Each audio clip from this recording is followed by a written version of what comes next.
السلام علیکم فرینڈس، کیسے ہیں آپ سب لوگ؟ امید کرتی ہوں آپ سب خیر خیریت سے ہوں گے اور جہاں کہیں بھی ہوں گے بہت خوش ہوں گے۔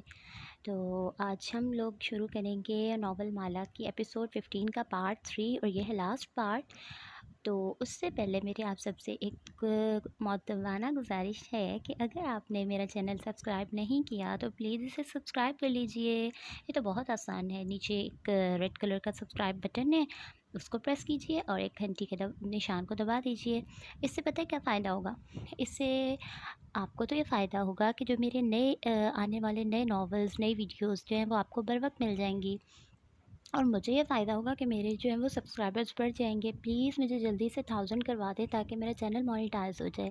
تو آپ لوگ اپنی بہن کی اتنی سی خواہش تو پوری کر سکتے ہیں نا؟ تو پلیز جلدی جلدی میرا چینل مونیٹائز کروا دیجئے، تھینک یو۔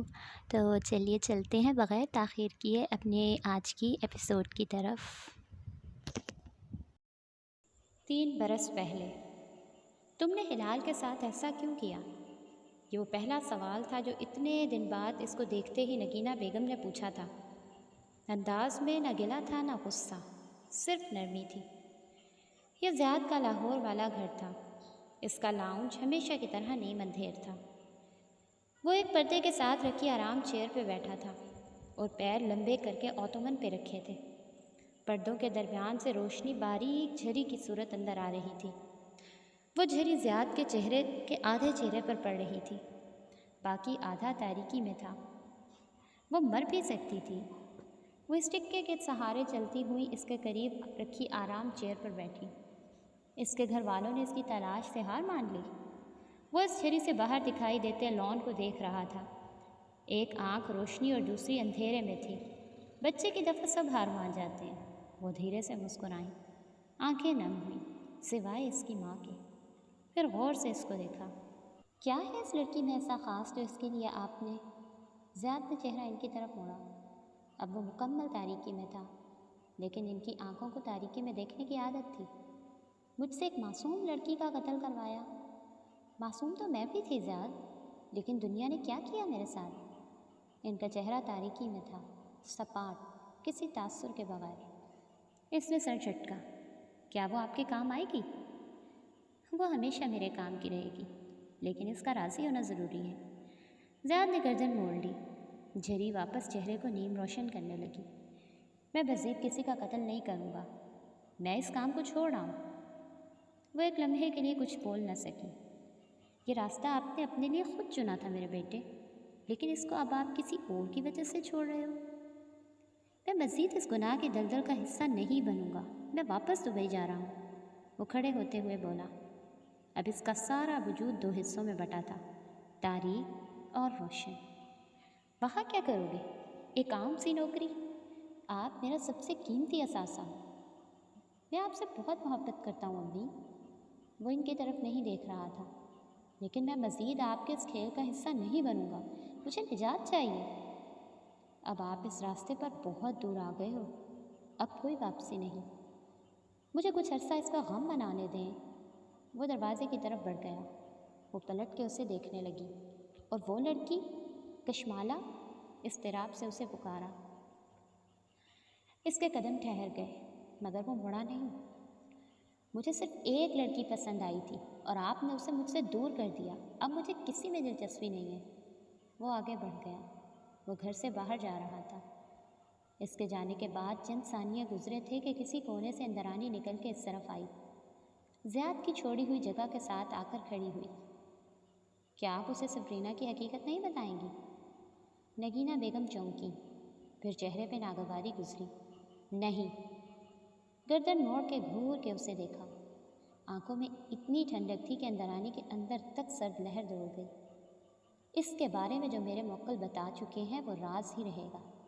زیاد کبھی نہیں جان پائے گا کہ وہ زندہ ہے، کینیڈا میں ہے شاید، یا جہاں بھی۔ انہوں نے ناک سے مکھی اڑائی۔ اس کو زیاد کی نظروں میں مردہ رہنے دو، وہ میرے بیٹے کے لیے اچھی نہیں ہے۔ لیکن وہ کشمالہ، وہ اس کے لیے بھی راضی نہیں۔ اندرانی کے لہجے میں تشویش تھی، اور کبیرہ بھی اپنی بیٹی کے لیے۔ کبیرہ بیوقوف ہے، اس وعدے کا مطلب نہیں جانتی۔ انہوں نے نخوت سے سر جھٹکا۔ اس کا حل بھی سوچتے ہیں ہم۔ انہوں نے پیچھے کو ٹیک لگا لی اور تسبیح کے دانے گرانے لگی۔ ابھی وہ کوئی نیا عمل کرنے کے قابل نہیں تھی، لیکن جب تک ہوں گی ذات سنبھل چکا ہوگا۔ ان کا ذہن ایک نیا تانا بانا بننے لگا۔ بارش اس چھوٹے سے گھر کی لکڑی کو بھگو رہی تھی۔ بیربل سڑک کنارے پارک کی گئی کار میں بیٹھا تھا۔ ونڈ اسکرین پہ مسلسل وائپرز چل رہے تھے۔ وہ یہاں سے ماہر کو دیکھ سکتا تھا۔ وہ اس گھر کی چوکھٹ پہ کھڑا بار بار بیل بجا رہا تھا۔ دروازہ ہنوز بند تھا۔ تھوڑی دیر بعد وہ اس طرف آتا دکھائی دیا۔ وہ اسٹک کے سہارے چل رہا تھا۔ وہ لوگ یہ گھر چھوڑ کے جا چکے ہیں۔ وہ اندر بیٹھا تو مکمل بھیگا ہوا تھا، لیکن اسے جیسے پرواہ نہ تھی۔ چھوڑنا ہی تھا۔ جتنے چکر تم نے سبرینا کے گھر کے لگائے تھے انہوں نے یہاں نہیں رہنا تھا، بیربل خفگی سے کہتے ہوئے کار سڑک پر ڈال رہا تھا۔ میں صرف ان سے بیٹھ کے بات کرنا چاہتا تھا، سمجھانا چاہتا تھا کہ میرا قصور نہیں تھا۔ میں نے اس روز سبرینا کو وہاں نہیں بلایا تھا، لیکن نہیں۔ اس نے تلخی سے سر جھٹکا۔ ماہر فرید کا کوئی اعتبار نہیں کرتا۔ مالک کہہ رہا تھا کہ انہوں نے تمہارے خلاف ایک انجنکشن فائل کی ہے مجھے مت بتایا کرو کہ مالک کیا کہہ رہا ہے۔ اس نے ایک دم بات کاٹ دی۔ بیربل خاموش ہو گیا۔ وہ باہر دیکھے گیا اور بیربل چپ چاپ ڈرائیو کرتا رہا۔ تم میرے ساتھ استنبول چلو، ہم مالک اور کمپنی سب سے دور چلے جائیں گے۔ اس سے کیا ہوگا؟ وہ کھڑکی کے باہر بھاگتے گیلے گھروں کو دیکھ رہا تھا۔ ہمیں ماں اور ہلال کی یاد نہیں آئے گی۔ ہلال زندہ ہے۔ بیربل نے گہری سانس لی۔ چہرے پہ ایک دم بہت تکلیف در آئی۔ جیسے تمہیں مالک کے نام سے تکلیف ہوتی ہے، ویسے ہی مجھے ہلال کے ذکر سے تکلیف ہوتی ہے ماہر۔ وہ مر چکی ہے اور اس بات کو 3 ماہ ہو چکے ہیں۔ بار بار وہی جھوٹی امید مت دلایا کرو۔ اس نے کہا تھا ہم پھر ملیں گے۔ وہ باہر دیکھتے ہوئے بڑبڑا رہا تھا۔ بیربل نے نہیں سنا۔ وہ اسی خفگی سے کہہ رہا تھا، وہ مر چکی ہے۔ اگر آگ میں نہیں مری تھی تو اس کے بعد مر گئی تھی۔ اتنی دیر تک کوئی اغوا کیے بچے کو زندہ نہیں رکھتا۔ خدا کے لیے اب یہ ذکر چھوڑ دو، ورنہ میں بھی تم سے دور چلا جاؤں گا۔ اس نے کار کی اسپیڈ تیز کر دی۔ وہ خاموشی سے باہر دیکھے گیا۔ بڑبڑاہٹ جاری تھی۔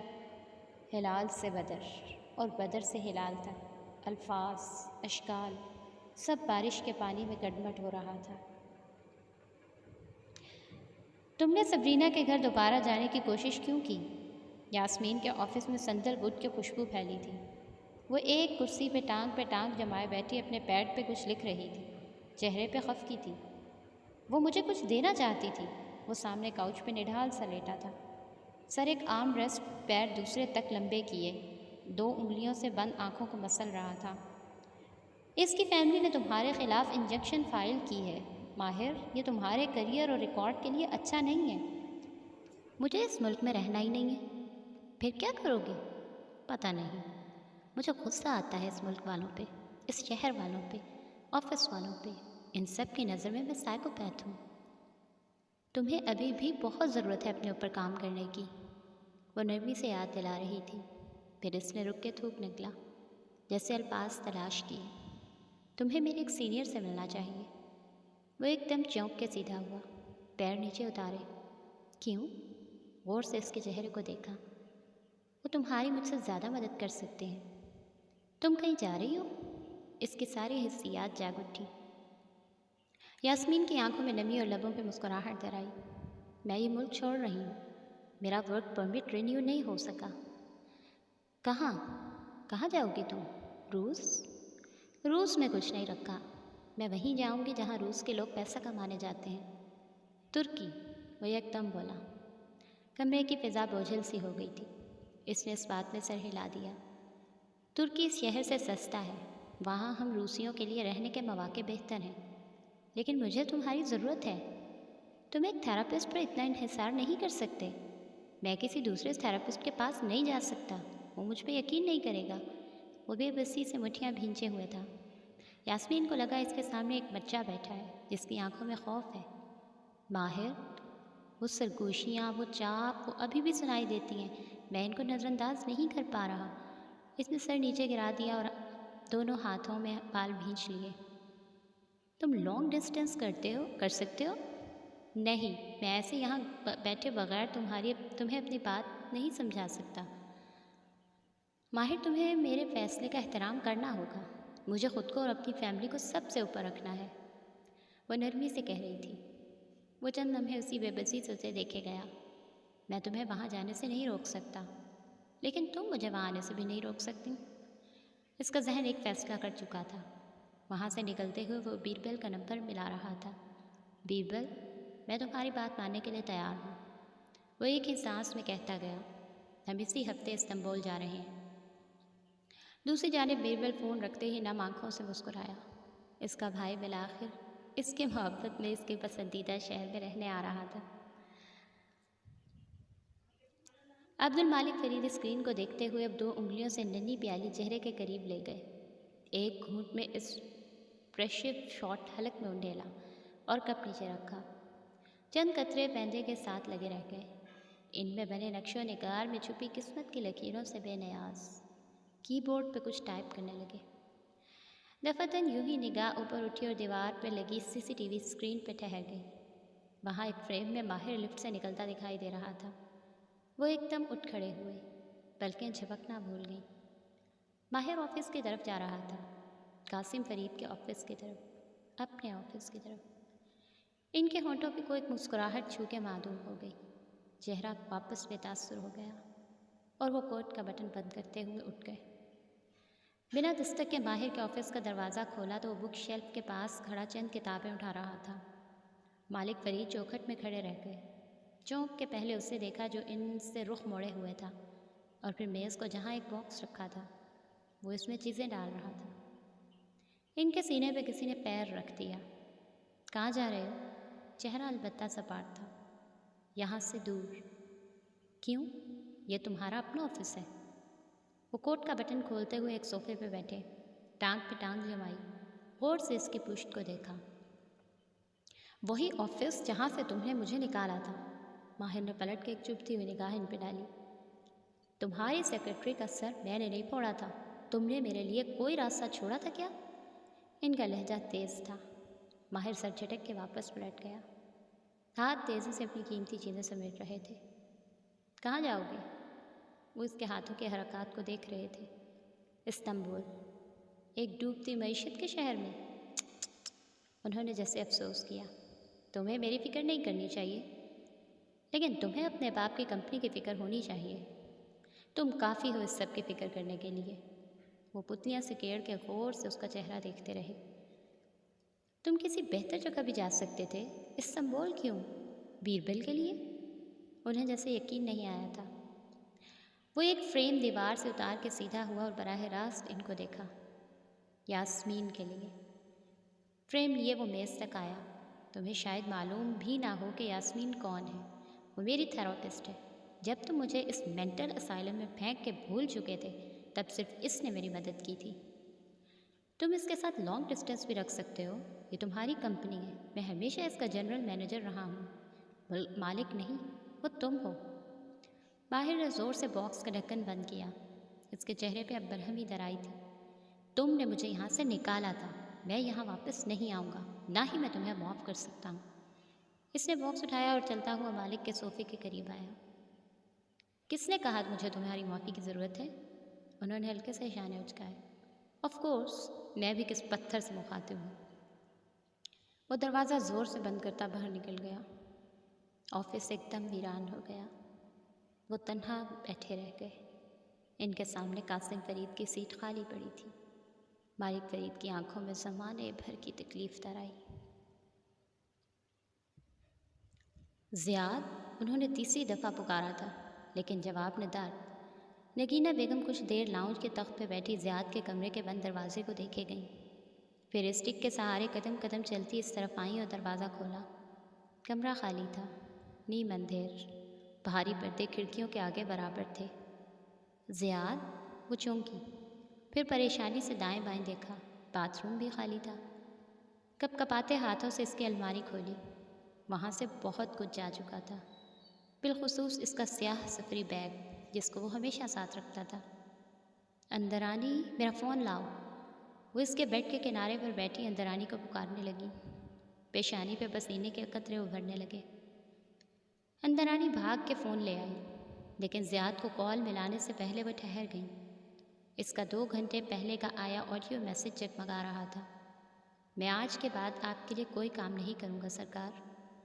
انہوں نے فون بستر پر رکھ دیا۔ زیاد کی آواز سارے میں گونجنے لگی۔ یہ میری آخری جاب تھی، میں مزید اس بوجھ کے ساتھ نہیں رہوں گا۔ ان کی آنکھیں بھیگنے لگیں۔ میں اب کسی کا قتل نہیں کروں گا، کسی بے گناہ کی جان نہیں لوں گا، آپ کے لیے تو کبھی بھی نہیں۔ اندرانی چوکھٹ میں کھڑی ملال سے انہیں دیکھ رہی تھی۔ وہ سر جھکائے شکست خوردہ سی بیٹھی تھی۔ میں نہیں چاہتا کہ آپ میرے لیے مزید کوئی لڑکی تلاش کریں، مجھے اپنی حکم عدولی کرنے پر مجبور نہ کریں۔ آپ کی تابعداری نے مجھے اس حال تک پہنچایا ہے۔ ان کی آنکھوں سے ٹپ ٹپ آنسو بہنے لگے۔ میں کچھ ماہ آپ سب سے دور رہوں گا۔ اپنے موکلوں کو میری تلاش میں مت بھیجیے گا، ورنہ آپ مجھے کھو دیں گی۔ آڈیو میسج یہاں ختم ہو گیا تھا۔ پھر چند منٹ بعد ایک دوسرا میسج آیا تھا۔ میں آپ سے بہت محبت کرتا ہوں اور میں واپس آ جاؤں گا، لیکن ابھی نہیں، اور واپسی کے بعد بھی میں مزید اس کھیل کا حصہ نہیں بنوں گا۔ میں اس لڑکی کی آنکھیں نہیں بھول سکتا۔ فون خاموش ہو گیا۔ سارا گھر جیسے خاموش ہو گیا۔ اب ہم کیا کریں گے سرکار؟ کچھ بھی نہیں۔ انہوں نے چہرہ اٹھایا تو اس پہ ایک مغموم سی مسکراہٹ تھی۔ ہم زیاد کی واپسی کا انتظار کریں گے، وہ آئے گا اور وہ پھر سے ہمارا اثاثہ بنے گا۔ اس سیاہی کو چھوڑ دینا اتنا آسان ہوتا تو ہر کوئی کر لیتا۔ ان کے مسکراہٹ میں تلخی در آئی۔ اور وہ جو آپ نے لاہور میں رشتہ داروں میں مشہور کر دیا ہے کہ آپ اس دفعہ زیاد کا رشتہ کر کے جائیں گے، اس کا کیا؟ ہم کہہ دیں گے کہ ہم نے اس کی منگنی کر دی ہے۔ کچھ عرصے بعد ہم اس کے منگیتر کے مرنے کا اعلان کریں گے، اور جب تک زیاد شادی کے لیے راضی نہیں ہوتا، ہم کہیں گے کہ وہ اپنے منگیتر کا سوگ منا رہا ہے۔ اس سے کیا ہوگا؟ وہ سمجھی نہیں تھی۔ منگنی ٹوٹنے کے بعد ہمارے خاندانوں میں لڑکے کو مزید اہمیت حاصل ہوتی ہے۔ بہت سے لوگ جو امید لگائے بیٹھے ہوتے ہیں، ارد گرد پروانے کی طرح چکر کاٹتے ہیں۔ شاید اس طرح وہ اپنے احساس کمتری سے نکل آئے۔ اور وہ سبز آنکھوں والی لڑکی، وہ ایک دن خود آ کے کہے گا کہ ہم اس پہ سحر عشق کریں۔ ہم اس وقت کا انتظار کریں گے۔ چلو اندرانی۔ وہ اسٹک پہ دباؤ ڈالتی اٹھ کھڑی ہوئی۔ ان کا چہرہ پرسکون، البتہ آنکھیں بھیگی ہوئی تھیں۔ وہ اس دن کا انتظار کریں گی۔ موجودہ دن۔ موبائل کی زوں زوں نے اسے چونکایا تھا۔ ماہر نے دائیں بائیں دیکھا۔ اس کا موبائل کہاں تھا؟ وہ دوپہر کا وقت تھا۔ آسمان ہلکا نیلا اور بادلوں سے صاف تھا۔ وہاں دور دور تک سبزہ پھیلا تھا جو دم توڑتی دھوپ میں دمک رہا تھا۔ سبزے کے درمیان میں روش اور گزرگاہیں بنی تھیں، جن پر کوئی بائک چلاتا جا رہا تھا تو کوئی پیدل قدم اٹھا رہا تھا۔ اس نیلے سرسبز نامے کا حسن بڑھانے کے لیے جگہ جگہ چیری بلاسم کے گلابی درخت لگے تھے۔ وہ بھی ایسے ہی ایک درخت کے سائے تلے بیٹھے، گھاس پر ننھی سی فولڈنگ ٹیبل جمائے، وہ اس پر رکھے ٹیبلٹ پر لکیریں کھینچ رہا تھا۔ کافی کے فلاسک اور بہت سے کاغذ ساتھ رکھے تھے۔ ایسے میں موبائل کی زوں زوں نے اس کے انہماک کو توڑ دیا تھا۔ ماہر کے ماتھے پہ بل پڑے۔ ناگواری سے فون نکالا۔ کیف جمال؟ اس کے آبرو ناسمجھی سے اٹھے۔ وہ اسے فیس ٹائم پہ کال کر رہا تھا۔ یہ اب اتنے عرصے بعد کیوں؟ ماہر نے سبز بٹن دبایا۔ ویڈیو کال آن ہو گئی۔ ہیلو مسٹر ماہر فرید۔ کیف جمال کا مسکراتا چہرہ اسکرین پر دکھائی دیا۔ ماہر کے ماتھے کی شکنوں میں اضافہ ہوا۔ آنکھوں کی پتلیاں سکیڑ کر اسے دیکھا۔ مجھے بنا اجازت کسی کا کال کرنا پسند نہیں ہے۔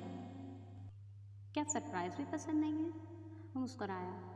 اس سے پہلے کہ وہ بیزاری سے کچھ کہتا، کیف نے کیمرہ فلپ کیا۔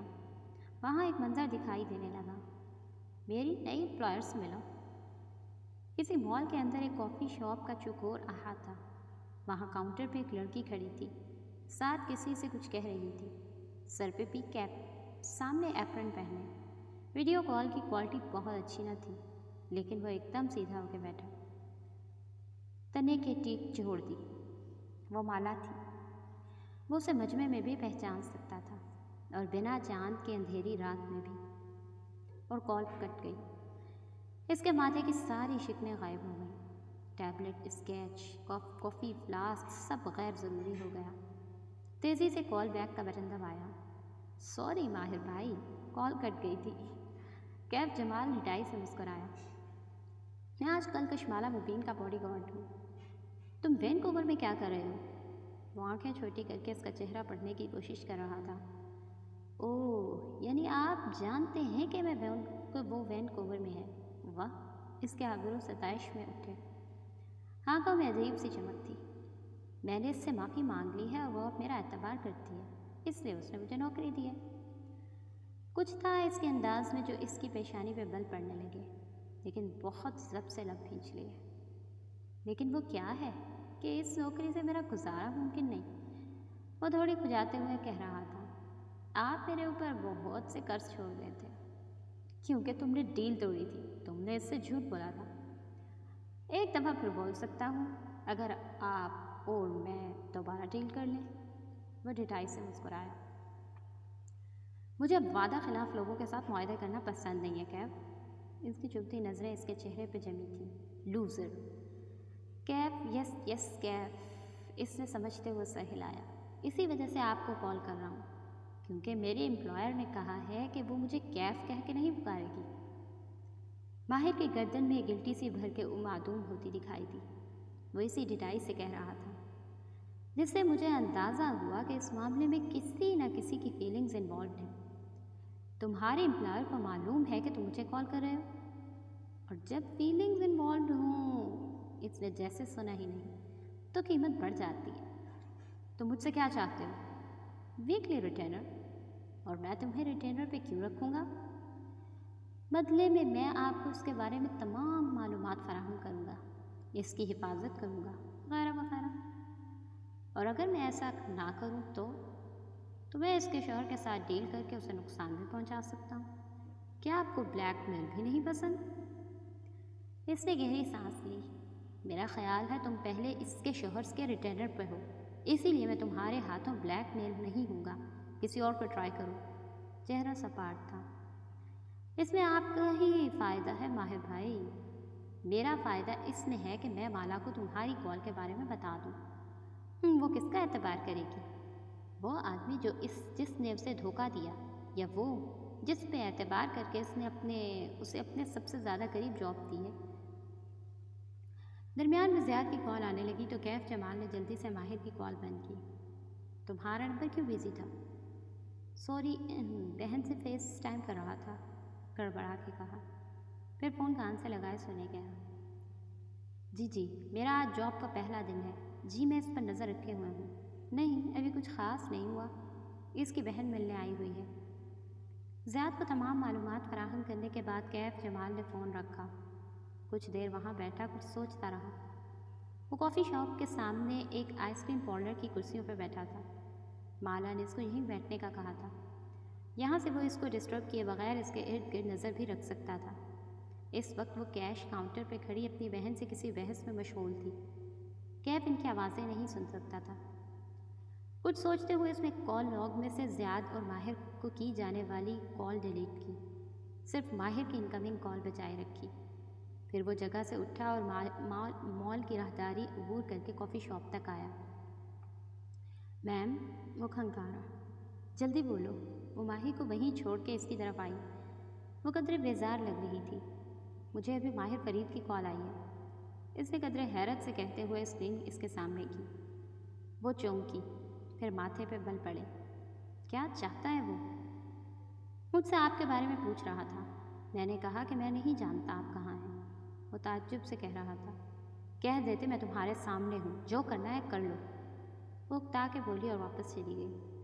کیف نے مسکرا کے کندھے جھکا دیے۔ اب ماہر اسے کچھ بتا دے، تب بھی وہ اس پہ اعتبار نہیں کرے گی۔ ماہی کاؤنٹر پہ اسی طرح خفا سی کھڑی تھی۔ وہ آج صبح سویرے ہی وینکوور آ گئی تھی۔ اس کا مقصد مالا کو طلاق واپس لینے کے فیصلے سے باز رکھنا تھا، لیکن جب اس نے زیادہ اصرار کیا تو وہ چڑ گئی۔ میں نے یہ نہیں کہا کہ طلاق نہیں لوں گی، یہ کہا ہے کہ ابھی نہیں لے رہی۔ لیکن کیوں؟ اور وجہ سننے کے بعد ماہبینہ مبین چند لمحے تو کچھ بول ہی نہیں سکی، اور اس کے بعد جب وہ بولنا شروع ہوئی تو اب تک خاموش نہیں ہوئی تھی۔ تمہیں اس بچے کو دنیا میں نہیں لانا مالا، کسی صورت نہیں، تم بن جاؤ گی۔ It's a girl. وہ بلینڈر پہ جھکی اس میں کچھ ڈال رہی تھی۔ ماہی سانس لینا بھول گئی۔ تمہیں ابھی سے کیسے؟ مجھے معلوم ہے۔ اس نے بلینڈر کا بٹن دبا دیا۔ شور بلند ہوا۔ ماہر اس شور کے باوجود بولتی رہی اور وہ شور پہ توجہ مرکوز کیے رہی۔ بٹن بند کیا تو سنا، وہ کہہ رہی تھی، تمہیں فتویٰ مل جائے گا، یقیناً مل جائے گا، ابھی اتنا وقت نہیں گزرا، پلیز اس سے جان چھڑاؤ۔ اس نے بنا کچھ کہے بلینڈر سے جگ علیحدہ کیا اور اسے ایک گلاس میں انڈیلا۔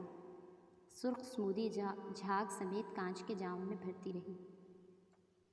دیکھو میری بات سنو، یہاں ایبورشن لیگل ہے، ہاں گناہ ہے، ٹھیک ہے، اس نے نگاہیں چرائیں، لیکن فتویٰ لے لیں گے یار، تمہارے آگے تمہاری پوری زندگی پڑی ہے، زیادہ سے طلاق لو اور کسی اچھے بندے سے شادی۔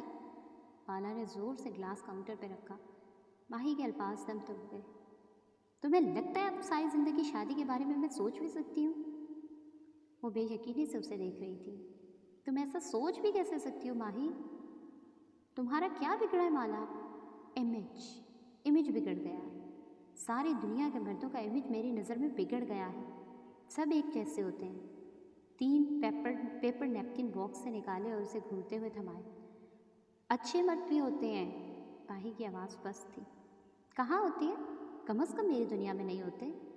میں اب کسی مرد پہ بھروسہ نہیں کر سکتی، آئندہ یہ بات مت کرنا۔ سرخ مشروب کے چند چھینٹے کاؤنٹر پہ گرے تھے۔ وہ ایک باریک تولیہ لیے اس جگہ کو صاف کرنے لگی، جھکے چہرے پہ خفگی تھی۔ اوکے مت کرو شادی، لیکن بچے کی زنجیر۔ اس کا فون بجنے لگا تو اس نے ماہی کو روک دیا۔ غیر شناسا نمبر تھا، شاید کسی ٹیلی مارکیٹر کا تھا یا اسکام کال جو کینیڈا میں ہر وقت موصول ہوتی تھی۔ بہانے سے کریڈٹ کارڈز ڈیٹیلز مانگنا۔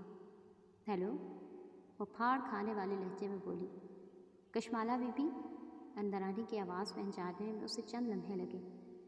بڑی be be, Nageena be be, وہ رو رہی تھی، وہ مر رہی ہیں۔ اس نے سینے پہ ہاتھ رکھ لیا۔ پلیز آپ ادھر آ جائیں۔ اگلے ہی لمحے وہ ایپرن کی ڈوریاں کھول رہی تھی۔ کیف جمال کی کال کے بعد اس نے اسکیچ بک اور ٹیب پر ہی ڈال دیے تھے۔ وہ تب اس سے اب تک ایسے ہی بیٹھا تھا، درخت کے تنے سے ٹیک لگائے، ماتھے پہ بل لیے، ناگواری سے کچھ بڑبڑاتا ہوا۔ سارا موڈ خراب ہو گیا تھا۔ وہ اس لوزر کو کیسے اپنے پاس جواب دے سکتی تھی؟ وہ اس پہ کیسے اعتبار کر سکتی تھی؟ چیری بلاسمز کا گلابی پن جیسے راکھ بن چکا تھا۔ کتنی دیر وہ برہمی سے آبرو اکٹھے کیے کچھ سوچتا رہا۔ اسے معلوم تھا کہ اسے کیا کرنا ہے، لیکن وہ کرنے سے پہلے اسے 2 انسانوں سے بات کرنی تھی۔ سوزین کی لا فرم کی عمارت کی دیواریں ساؤنڈ پروف تھیں، جن کے باعث استنبول کے بے ہنگم ٹریفک کا شور اندر داخل نہیں ہوتا تھا۔ وہ اپنے آفس میں بیٹھی، ایک موٹی سیاہ کتاب کھولے، اس میں کچھ تلاش کر رہی تھی جب دروازہ بجا۔ اس نے تھکان بھرا چہرہ اٹھایا۔ اد کھلے دروازے پہ بیربل فرید کھڑا تھا۔ مرحبا، وہ مسکرایا، البتہ وہ نہیں مسکرائی۔ ماتھے پہ شکن ڈالے ٹک سے کتاب بند کی۔ بک مارک صفحات کے وزن کے اندر دب گیا۔ میں بغیر اپائنٹمنٹ کے کسی سے نہیں ملتی۔ اچھا، میں مل لیتا ہوں۔ وہ ڈٹائی سے مسکراتا ہوا آگے آیا اور کرسی کھینچی، اور بنا کہے بیٹھ بھی جاتا ہوں۔ اطمینان سے ٹان پہ ٹان جما لی۔ مسکراہٹ چہرے سے جدا نہیں ہو رہی تھی۔ سوزین نے تھکاوٹ سے اسے دیکھا، گھنگریالے بالوں والا، کلائیوں میں زنجیریں اور سیاہ بینڈز پہنے، کان میں بالی پروئے، سویٹ پینٹس پہ سفید شرٹ پہنے۔ وہ ہمیشہ کی طرح حشاش پشاش دکھائی دے رہا تھا۔ کیوں آئے ہو؟ چائے پی لو۔ سوزی نے اسے گھورتے ہوئے انٹرکام اٹھایا۔ ایک چائے، شکر کے بغیر۔ پھر ریسیور زور سے رکھا۔ کیوں آئے ہو؟ سوال دہرایا۔ وہ سنجیدہ اور قدرے تھکی ہوئی دکھائی دے رہی تھی۔ ایک بات میرے دل پہ بوجھ ڈالے ہوئی تھی، سوچا تم سے ڈسکس کر لوں۔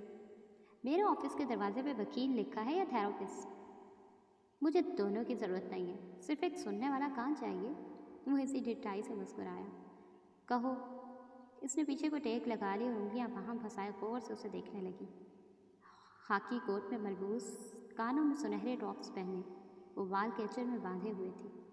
چہرے پہ میک اپ اس پہر بھی نقص سے موجود تھا، البتہ پیشانی کے بل بوٹوکس کے باوجود دکھائی دیتے تھے۔ مجھ سے غلطی ہو گئی ہے، بس سنجیدہ ہوا۔ ایک کے آگے کتنے صفر لگاؤں؟ وہ باختیار ہنس دیا، منہ بھی ہلکا سا مسکرائی، پھر چہرے کو دوبارہ سنجیدہ کر لیا۔ میں ماہر کے جیل جانے کی وجہ سے اپسیٹ تھا۔ وہ ایک دفعہ پہلے اس ذہنی امراض کے اسائلم میں بھی قید ہوا تھا، اور وہ ٹراما مجھے آج بھی یاد ہے۔ بیربل کی مسکراہٹ اب مدھم ہو گئی تھی۔ وہ غور سے سننے لگی، اور مجھے لگا ان سارے مسئلوں کی وجہ مالا ہے۔ زیاد کی بیوی؟ وہ چونکی۔ بیربل نے اس بات میں سر ہلایا۔ ماہر اور اس کے درمیان ہمیشہ کچھ نہ کچھ رہا ہے، کبھی یک طرفہ محبت، کبھی نفرت۔ بس مجھے اس پہ بہت غصہ آ رہا تھا۔ ان دنوں وہ مشکل میں تھی۔ اس نے پوچھا کہ وہ ماہر کی کیسے مدد کر سکتی ہے، مگر اس نے تھوک نکلا۔ مگر میں نے اس سے کہا کہ وہ ہم سے کوئی رابطہ نہ رکھے۔ تم شکل سے ایسے ولن تو نہیں لگتے تھے؟ کہا نا مجھ سے غلطی ہو گئی۔ اس نے بے چینی سے پہلو بدلا۔ اب وہ کینیڈا چلی گئی ہے، یقیناً وہ اپنے شوہر سے الگ ہو رہی ہوگی، لیکن اس نے ماہر سے کوئی رابطہ نہیں کیا، شاید میری وجہ سے۔ اور تم چاہتے ہو کہ وہ دونوں ایک دوسرے سے مل لیں تاکہ تمہارا گلٹ کم ہو جائے۔ میں چاہتا ہوں کہ اگر وہ ایک دوسرے سے نہیں ملنا چاہتے تو اس کی وجہ میں نہ بنوں۔ سوزین نے گہری سانس لی۔ میں تمہارے لیے کیا کر سکتی ہوں؟ سب سے پہلے تم چائے کے ساتھ شکر لانے کے لیے کہہ سکتی ہو۔ اس کے بعد تم مجھے کچھ اچھا مشورہ دے سکتی ہو۔ اس نے معصومیت سے پلکیں جھپکائیں۔ سوزی کے ماتھے کی شکنیں دھیرے دھیرے غائب ہونے لگیں۔ تم اپنے بھائی کو کال کر کے حقیقت بتا دو۔ ویسے بھی وہ دونوں ایڈلٹس ہیں، اپنی زندگی کے فیصلے مرضی سے کر سکتے ہیں۔ میرا نہیں خیال کہ تم اتنے اہم ہو کہ تمہاری وجہ سے وہ اس سے بات نہیں کرے گی۔ ماہر مجھ سے ناراض ہو گیا تو؟ اس نے کان کھجایا۔ اس کی ناراضگی سے تم پہ کیا اثر پڑے گا؟ میرے بینک اکاؤنٹ پر پڑے گا۔ سوزی اف کر کے رہ گئی، پھر آگے بولی، تم کب اپنے بھائی کے سائے سے نکلو گے؟ جب 3.5 سال بعد میرے باپ کی دولت مجھے ملے گی، جس پہ وہ سانپ بن کے بیٹھا ہے۔ اس کی مسکراہٹ واپس آ گئی۔ پھر مجھ سے مشورہ لینے 3.5 سال بعد آنا۔ اور ابھی کیا کروں؟ ابھی جاؤ اور اپنے بھائی کو حقیقت بتاؤ، اور جائے۔ سوزی کی مسکراہٹ گہری ہوئی۔ وہ تو میں نے منگوائی ہی نہیں۔ وہ جھکی اور انٹر کام کی تار اٹھا کے سیدھی ہوئی۔ وہ ساکٹ سے نکلی ہوئی تھی۔ انٹر کام کافی دن سے خراب پڑا ہے۔ بیربل فرید کا منہ بن گیا، کر کے بڑبڑاتے ہوئے اٹھا۔ اس کی بڑبڑاہٹ میں وٹامن خانم کا لفظ واضح تھا۔ جیسے تم دوسروں کے نام رکھتے ہو، ویسے ہی تمہارا سب نے کوئی نام تو رکھا ہوا ہوگا۔ وہ تن سے بوجھ رہی تھی۔ بیربل دروازے پہ ہاتھ رکھے رکھے پلٹا اور ایک تیز نظر اس پہ ڈالی۔ تمہارے برعکس لوگ مجھے بہت پسند کرتے ہیں، اور میرا کوئی نام نہیں بگاڑ سکتا۔ سر جھٹک کے آگے بڑھ گیا۔ کئی ہزار میل دور چیری بلاسم تلے بیٹھے ماہر فرید نے فون اسکرین پہ ایک کانٹیکٹ کھولا۔ پینوچیو؟ کال کا بٹن دبایا۔ بیربل کے ہیلو کے جواب میں وہ بنا تمہید کے بولا، مجھے کیف کی کال آئی تھی۔ تمہاری کمپنی کیف؟ نہیں یار، وہ لوزر فوٹوگرافر کیف جس کو میں نے پیسے دیے تھے۔ وہ ساری بات بتاتا گیا۔ بیربل کو سارا معاملہ جذب کرنے میں چند منٹ لگے۔ وائے بے، اسٹوری تو انٹرسٹنگ ہو گئی ہے۔ اب میں کیا کروں؟ وہ اسی خراب موڈ کے ساتھ پوچھ رہا تھا۔ اس کی کال ریکارڈ کر لیتے اور مالا کو دکھا دیتے۔ اس نے اس کا سدے باب پہلے سے کر رکھا ہوگا۔ وہ میرا یقین نہیں کرے گی۔ مجھے شک ہے کہ وہ پہلے سے زیاد سلطان سے کوئی ڈیل کر چکا ہے، اور اب مجھ سے پیسے کمانے کے چکر میں ہے۔ وہ زیاد جیسے سیریل کلر کو ڈبل کراس کرنے کی بیوقوفی کیسے کر سکتا ہے؟ کہا نا وہ لوزر تھا، لوزر رہے گا۔ اگر تھوڑی سی بھی عقل ہوتی تو مجھے کال نہ کرتا۔ تم مالا کو کال کر کے بتا دو یار، سمپل۔ میں اس کے فون سے بلاکڈ ہوں، شاید وہ نمبر بدل چکی ہے، شاید وہ میری آواز تک نہیں سننا چاہتی۔ وہ گردن موڑے سامنے ٹریک کو دیکھ رہا تھا، جہاں چند سائیکلز چلتے آ رہے تھے۔ اباؤٹ دیٹ، بیربل کھمکارا، مجھے تمہیں کچھ بتانا ہے۔ چند لمحے خاموشی سے گزرے۔ بیربل نے تھوک نکلا، جب تم جیل گئے تو اس نے مجھ سے رابطہ کیا تھا۔ اس نے کہا تھا کہ اگر ماہر کو اس کی مدد کی ضرورت یا گواہی کی ضرورت ہے تو اس کے لیے تیار ہے۔ واٹ؟ تم نے مجھے پہلے کیوں نہیں بتایا؟ کیونکہ میرے جواب میں اس کو دوبارہ کال کرنے سے منع کر دیا تھا۔ تم نے کیا کیا تھا؟ فون میں گونجتی ماہر کی آواز بلند ہوتی گئی اور وہ گڑبڑا گیا۔ دیکھو پلیز میرا جیب خرچ مت بند کرنا، مجھے سمجھنے کی کوشش کرو۔ وہ جلدی جلدی بول رہا تھا۔ تم جیل چلے گئے تھے اور مجھے ڈر تھا کہ وہ تمہیں پھر کسی مصیبت میں ڈال دے گی۔ میں بس چاہتا تھا کہ وہ ہماری زندگیوں سے نکل جائے۔ اوف بیربل، درخت کے تنے سے ٹیک لگائے ماہر نے تعصب سے آنکھیں میچیں۔ میں نے تمہیں منع کیا تھا کہ میرے معاملات میں مت پڑو، تمہیں اتنی سی بات سمجھ میں کیوں نہیں آتی؟ بیربل کا منہ بن گیا۔ تمہیں بلاک کرنے کے لیے میں نے نہیں کہا تھا، یہ آئیڈیا اس کا اپنا تھا۔ مگر وہ افسوس سے نفی میں سر ہلا رہا تھا۔ تم ہر چیز پیچیدہ کیوں کر دیتے ہو؟ تم آسان بنا دو نا، اسے کیف جما کے حقیقت بتا کے۔ بیربل سے مزید کچھ کہنا بےسود تھا، اسے اپنی دوسری کال کرنی تھی۔ تم مالا سے نہیں ملو گے، یاسمین نے سنتے ہی کہا۔ ہم لانگ ڈسٹینس بھی کر سکتے تھے یاسمین۔ وہ جیبوں میں ہاتھ ڈالے اسٹینلی پارک کے ٹریک پر چلتا ہوا جا رہا تھا۔ بیک پیک کندھوں پہ پہنے، کانوں میں ایئرپوڈز لگائے، وہ جیسے خود پہ تعجب کر رہا تھا۔ میں کتنا ڈیسپریٹ تھا ان دنوں کہ اپنی تھراپسٹ سے دور جانے کا تصور جان لیوا لگتا تھا۔ بات مت بدلو، تم اس سے نہیں ملو گے۔ وہ خفا نہیں تھی، پرسکون اور سنجیدہ تھی۔ ملنے میں کیا حرج ہے؟ ٹریک پہ آگے پیچھے بہت سے لوگ اپنے کتوں کی زنجیریں تھامے ٹہل رہے تھے۔ ان میں سے اکثر ان کتوں کے مالک نہیں تھے، بلکہ ڈاگ واکرز تھے، جن کو ان کتوں کے مصروف مالکان نے اس لیے ہائر کیا تھا کہ ان کے پاس اپنے کتوں کو ٹہلانے کا بھی وقت نہ تھا۔ کیونکہ میں جانتی ہوں تمہارے ذہن میں کیا چل رہا ہے، تم اس کی محبت میں مبتلا ہو۔ وہ وقت بیت چکا ہے، اب وہ شادی شدہ ہے اور اس کو اپنی شادی کی حقیقت معلوم ہو چکی ہے، وہ اسی صاف گوئی سے کہہ رہی تھی، اور تمہیں دور اندر امید بندھ رہی ہے کہ وہ تمہیں معاف کر دے گی۔ ایسا کچھ نہیں ہے، اس نے سر جھٹکا، البتہ چہرے پہ بے چینی سے نمودار ہوئی تھی۔ ایسا ہی ہے، تمہارے اندر اس وقت یہی سب چل رہا ہے، وہ اپنے شوہر کو چھوڑ دے اور تمہارے پاس آ جائے۔ وہ خاموشی سے روش پہ قدم اٹھاتا رہا، کیونکہ معاشرے نے، سطحی لٹریچر اور فلموں نے تمہیں یہی سکھایا ہے کہ تمہاری پسند کی لڑکی اگر تمہیں چھوڑ کے کسی غلط انسان سے شادی کر لے تو جیسے ہی وہ اس سے الگ ہو، تم دونوں کو ایک ہو جانا چاہیے۔ میں نے کہا نا ایسا نہیں ہے، حالانکہ حقیقی زندگی میں ایسا نہیں ہوتا۔ طلاق آسان نہیں ہوتی ماہر، چاہے وہ ایک سیریل کلر اور ایبیوسو شوہر ہی سے لینی ہو۔ وہ تلخ ہوا۔ چاہے وہ دنیا کے بدترین انسان سے لی گئی ہو، کیونکہ وہ حالات جو انسان کو طلاق تک لے کر گئے ہوتے ہیں وہ اس کی ذات کو بری طرح مس کر دیتے ہیں۔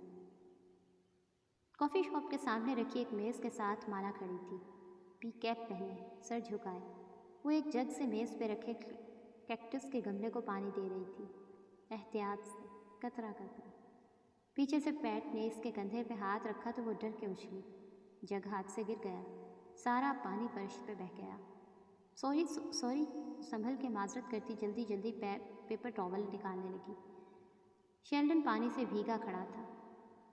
کوئی بھی رشتہ سیاہ یا سفید نہیں ہوتا، ہر طلاق لینے والے میاں بیوی کا آپس میں ایک اچھا وقت بھی گزرا ہوتا ہے، وہ اچھی یادیں کسی ناسور کی طرح رستی رہتی ہیں۔ وہ ہاربر پہ بنے ایک واٹر فرنٹ پہ بیٹھی تھی، تھوڑی گھٹنوں سے ٹکائے، وہ سامنے بہتے پانی کو دیکھ رہی تھی۔ افق پار نارنجی گیند دھیرے دھیرے پانی میں ڈوبتی دکھائی دے رہی تھی، اور اس کی زرد روشنی میں بہت سے مناظر ابھر رہے تھے۔ وہ سفید کامدار لباس میں بیٹھی، مسکرا کے نکاح نامے پہ دستخط کر رہی تھی۔ وہ اور زیاد ساتھ ساتھ مالدیپ کے اس ریزورٹ کے پرائیویٹ ساحل پر بیٹھے تھے۔ وہ کچھ کہہ رہا تھا اور وہ ہنس رہی تھی۔ وہ ڈرائیو کر رہا تھا، وہ فرنٹ سیٹ پہ بیٹھی مسکرا کے باہر دیکھ رہی تھی۔ وہ زری ستارے والے لباس اور گہرے میک اپ میں ملبوس تھی۔ وہ شادی کے بعد ہونے والی کسی دعوت پہ جا رہے تھے۔ ایبیوسو شادی کو ختم کرنا اتنا آسان نہیں ہوتا۔ طلاق کی طرف جاتا ہر قدم اٹھاتے وقت عورت گلٹ کا شکار ہوتی ہے۔ کیا وہ درست کر رہی ہے؟ کیا وہ بدل نہیں سکتا تھا؟ کیا اسے ایک اور چانس دینا چاہیے؟ وہ سیو آن فوڈز کے کاؤنٹر پہ کھڑی اپنی گروسری کو بیگز میں ڈال رہی تھی۔ دفتن پلٹ کے دیکھا، اس سے قدرے فاصلے پہ کیف جمال کھڑا تھا۔ اسے دیکھ کے سر کو اسبات میں جنبش تھی، جیسے تسلی دی ہو کہ وہ قریب ہی ہے، کوئی اس کا کچھ نہیں بگاڑ سکے گا۔ وہ ہلکا سا مسکرائی اور واپس اپنی ٹرالی کی طرف جھک گئی۔ اور طلاق ہونے کے کچھ عرصے بعد تک عورت کے اندر یہی سب چلتا رہتا ہے۔ کیا اس نے درست کیا؟ کہیں وہ پچھتائے گی تو نہیں؟ ابیوسف شادیاں لڑکیوں کی سیلف اسٹیم کو تباہ کر دیتی ہیں۔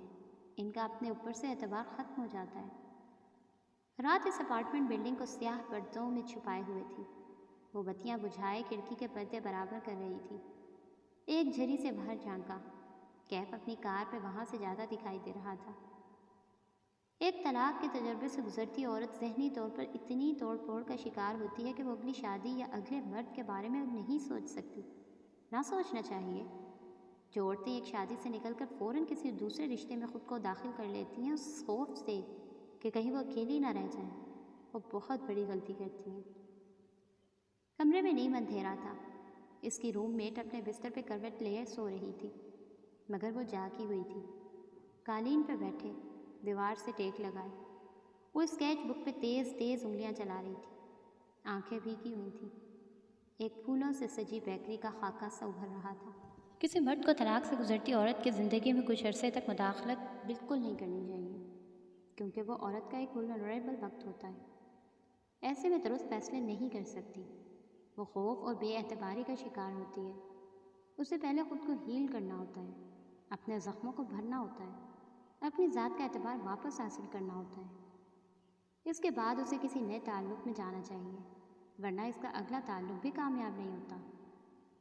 وہ خاموشی سے ٹریک پہ چلتا، کانوں میں گونجتی یاسمین کی آواز سن رہا تھا۔ طلاق لینے والے اکثر لوگ اکیلے رہ جانے کے خوف سے ایک بہت بڑی غلطی کرتے ہیں۔ وہ سمجھتے ہیں کہ طلاق نے جو زخم ان کو دیا ہے، جو دکھ اور غم ان کی ذات کے اندر بیٹھ گیا ہے، یہ اگلی شادی سے ٹھیک ہو جائے گا۔ ان کو جیسے ہی کسی نئے شخص سے محبت ہوگی وہ ان کا زخم بھر دے گا۔ وہ اب پارک کے دہانے تک آن پہنچا تھا۔ اس کا رخ پارکنگ میں کھڑی اپنی کار کی جانب تھا۔ حالانکہ اس دنیا کا حساب الٹا ہے۔ انسان کو ایسے نہیں بنایا گیا کہ کوئی دوسرا انسان اس کے ٹوٹے دل کو جوڑ سکے۔ انسان کو بریک اپ کے بعد خود کو خود تندرست کرنا ہوتا ہے، اپنی ذات پہ فوکس کرنا ہوتا ہے۔ پھر جب وہ اپنے آپ میں مطمئن ہو جاتا ہے، خوش اور خود انحصار، تب اسے اگلے تعلق کے بارے میں سوچنا چاہیے۔ وہ زخموں سے بھرا دل لے کر اگلے تعلق میں جائے گا تو دوسرے انسان کو بھی زخمی کر دے گا۔ زیاد نے مالا کے ساتھ یہی کیا تھا۔ وہ پرانے زخم سے خود کو تندرست کیے بغیر نئے تعلق میں بن گیا تھا، اسی لیے وہ خوش نہیں رہ سکا۔ وہ بڑبڑا رہا تھا۔ وہ یقیناً اس میں کسی دوسری عورت کو تلاش کر رہا تھا۔ چونکہ وہ اندر سے ناخوش تھا تو اس سے لگا اس کے کرب کی وجہ مالا ہے۔ اس نے اپنے اندر کی ناخوشی اپنے رشتے میں انڈیل دی اور یوں وہ اسے چھوڑ کے چلی گئی۔ وہ اب کار کے ساتھ ٹیک لگائے کھڑا تھا، خاموشی سے اسے سنتا ہوا۔ اس وقت اس کی زندگی میں واپس جا کے تم اس کو کنفیوز کرو گے۔ اسے اپنے لیے زیاد کو چھوڑنا ہے، تمہارے لیے نہیں ماہر۔ میں اس سے اس لیے نہیں ملنا چاہتا یاسمین، وہ بے بسی سے ہاتھ اٹھائے کہہ رہا تھا۔ پارکنگ لاٹ میں کھڑا تنہا مرد جسے دور سے دیکھو تو لگے کہ وہ خود سے باتیں کر رہا ہے۔ وہ مشکل میں ہے، میں اسے وہاں سے نکالنا چاہتا ہوں۔ وہ میری کلائنٹ نہیں ہے، تم ہو۔ مجھے تمہاری بھلائی سوچنی ہے، اور اگر تم اس وقت اس کی زندگی میں گئے تو تم خود کو اور اس کو دونوں کو ہرٹ کرو گے۔ اس لیے میں تمہارے ساتھ لانگ ڈسٹینس نہیں کرتا یاسمین خانم۔ افسوس سے سر جھٹکتے ہوئے اس نے ایئرپورٹ کان سے نکالے۔ اسے معلوم تھا اس نے کیا کرنا تھا۔ زیاد باہر آئے گا تو ہم اندر آئیں گے، ماہی نے نگینہ بیگم کے کمرے میں داخل ہوتے ہی دو ٹوک کہا تھا۔ وہ ایک وسیع اور روشن کمرہ تھا، نیلے اور سفید رنگ سے آراستہ جیسے شہر کے اسپتالوں کے کمرے ہوتے تھے۔ نگینہ بیگم بیڈ پر لیٹی تھی اور زیاد سامنے ایک کاؤچ پر سر جھکائے بیٹھا تھا۔ اندرانی انہیں اندر لائی تو اس نے سر اٹھایا۔